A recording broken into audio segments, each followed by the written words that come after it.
एक बार बादशाह अकबर ने दरबार में यह घोषणा करवाई कि उनका पोता पूरे देश में सबसे सुंदर बच्चा है। वह अपने नवजात पोते को बहुत प्यार करते थे। अकबर अपने पोते से इतना अधिक प्यार करते थे कि उस बच्चे के जन्म के बाद अकबर मुश्किल से सम्राट के रूप में अपने कर्तव्य पर ध्यान केंद्रित कर पा रहे थे। वह बच्चे के साथ पूरे दिन खेलते रहते थे। इससे सभी मंत्रियां बहुत परेशान हुए। इसलिए जब अकबर ने कहा कि उसका पोता देश का सबसे सुंदर बच्चा है, तो बीरबल ने कहा, जा बना, कृपया नाराज ना हो आप। राजकुमार निसंदेह बहुत खूबसूरत हैं, पर यह मेरे ख्याल से और भी बच्चे हैं जो इनसे भी ज्यादा सुंदर हैं। अकबर ने जब यह सुना तो यह बहुत क्रोधित हुए। तुम ऐसा कैसे कह सकते हो? मैं सभी मंत्रियों को यह आदेश देता हूँ कि वह उस बच्चे को लेकर आए जिसे वह सबसे ज्यादा सुंदर समझते हैं। यदि वह बच्चे मेरे पोते से ज्यादा सुंदर हुआ तो मैं सहमत हो जाऊंगा, जैसे बीरबल ने कहा था। इसलिए अगले दिन हर मंत्री अपने साथ एक बच्चा लेकर दरबार में आया, पर बीरबल कहीं दिखाई नहीं दे रहा था। फिर कुछ समय के बाद बीरबल दरबार में आया। वह पसीने से भींगा हुआ था। अकबर ने पूछा, कहाँ है वह बच्चा ज्यादा सुंदर बताया था?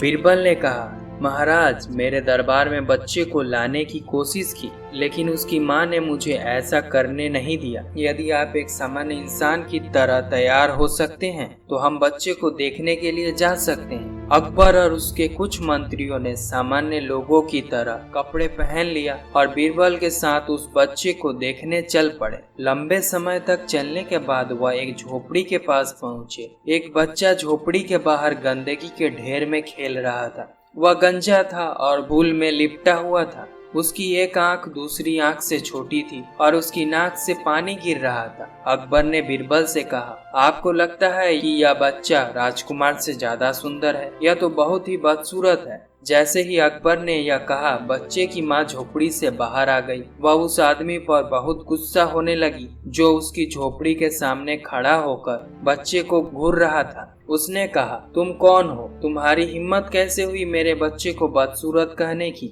निकल जाओ यहाँ से। और फिर अपने बच्चे को गोद में उठा लिया। अपनी साड़ी के पल्लू से उसका चेहरा पोंछते हुए उसे चूम लिया। उसने बच्चे से कहा, मेरे प्यारे बेटे, इन लोगों को मत सुनो, तुम इस देश में सबसे सुंदर बच्चे हो। और वह छोटे बच्चे को अंदर ले गए। अकबर समझ गया कि बीरबल क्या कहना चाहता है। उसने कहा, अपने माता पिता के लिए हर बच्चा देश में सबसे सुंदर होता है। बीरबल मुस्कुराया और कहा, और समय आने पर अपने दादा दादी के लिए भी। अगर आपको यह वीडियो अच्छी लगी हो तो आर्टिफिशियल मोटिवेशन चैनल को सब्सक्राइब कर दीजिएगा और ऐसी वीडियो देखने के लिए बेल आइकन पर क्लिक कर दीजिएगा। मिलते हैं नेक्स्ट वीडियो में नई कहानी के साथ।